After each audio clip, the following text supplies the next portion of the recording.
Anasgaya nakottu nandezini nakottu nandezini takabdu sindezini dunya nama chalti baratini harange gubun kabu naya tudufun dabu nama sirraja laddoan kabu anasgaya harange gubun kabu naya tudufun dabu nama sirraja laddoan kabu nalali reizati bekumani to gamne askaizati ya rabbi ji tum to nahi jati anasgiya garante gubun kabu naya tudun dabu namu hazir raja laddoan kabu nalali reizati bekumani to gamne askaizati ya rabbi ji tum to nahi jati anasgiya garante gubun kabu naya tudun dabu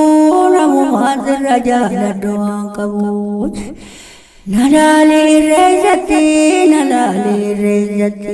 bekumani to gamne askaizati ya rabbi ji tum to nahi jati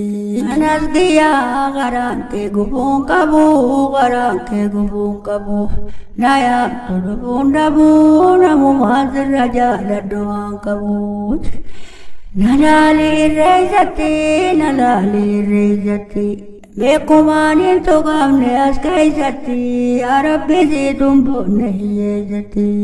anasgiya nabute bile gaiza ansuman namarache guya gaiza yororo nadabatte jitindeja ayoti ya rabbi khaitu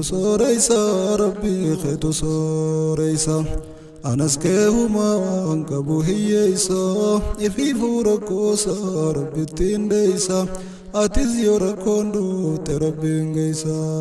ififu rakosa rabbi tindeisa atiz yorakondu terabingeisa anaske jalai sasimil kaisa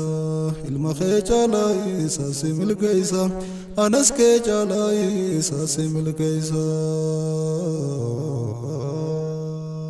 akkanam